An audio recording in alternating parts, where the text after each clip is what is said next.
Kidlat News Updates. Sa ating mga balita, ex-Congressman Teves isinailalim sa house arrest. 2 patay, 5 sugatan sa salpukan ng bus at tanker sa Camarines Sur. 2 bagong batas nilagdaan ni PBBM. Celtics isang panalo na lang para sa kampyonato sa 2024 NBA Finals. Ako po si Cesar Soriano, kasama ang buong pwersa ng Kidlat News Channel para ihatid ang mga nangungunang balita sa buong kapuluan ngayon. Nagbaba ng utos ang Court of Appeal sa Dili, Timor-Leste na isailalim sa house arrest si dating Negros Oriental Representative Arnulfo Teves Jr. dahil nananatili siyang flight risk. Sa datos na inilabas ng korte, nangungupahan si Teves sa isang bahay na may monthly rent na $10,000 kasama ang kanyang asawa at 2 anak at may mahigit na 20 empleyado.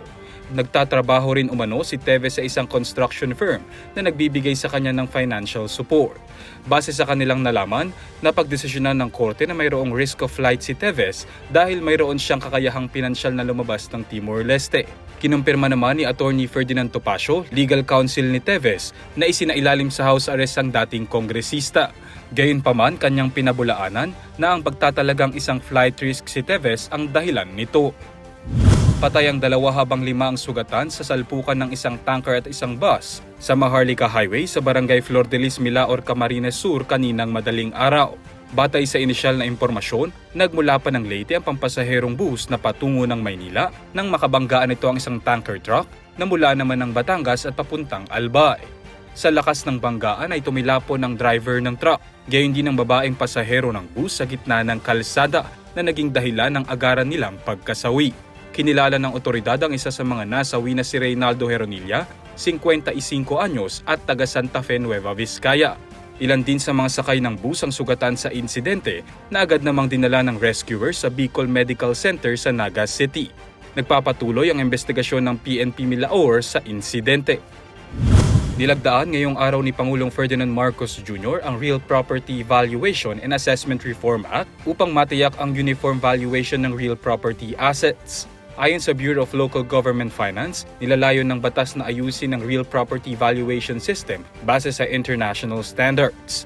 Hangarin nito na lutasin ang ilang systemic problems tulad ng pagkakaroon ng iba't ibang valuation sa bansa.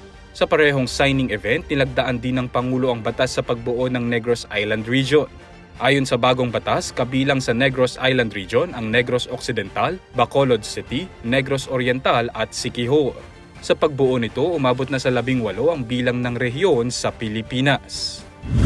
Isang panalo na lang ay makakamit na ng Boston Celtics ang kampyonato para sa 2024 NBA Finals. Ito'y matapos na muling pataubin ng Celtics ang Mavs sa Game 3 ng kanilang championship series sa score na 106-99. Bigong makabawi ang Mavs nang tuluyang makalamang sa third quarter ang Celtics na hindi na nahabol sa huling quarter nang ma-foul out ang kanilang star na si Luka Doncic. Pinangunahan naman ni Jason Tatum ang panalo na nakapagtala ng 31 points at 6 rebounds. Gayon din si Jaylen Brown na mayroon namang 30 points at 8 rebounds. Susubukang tapusin ng Celtics ang Mavs sa kanilang Game 4 sa home court pa rin ng Dallas sa Sabado alas 8:30 ng umaga oras sa Pilipinas. Para sa Kidlat News Update, Renzo Lenon nag-uulat. At inyo pong natunghayan ang mga headlines sa nakalipas na mga oras. Manatili nakatutok para sa mga susunod na updates at breaking news. Ako po si Cesar Soriano, kasama nyo sa bawat pagputok ng balita.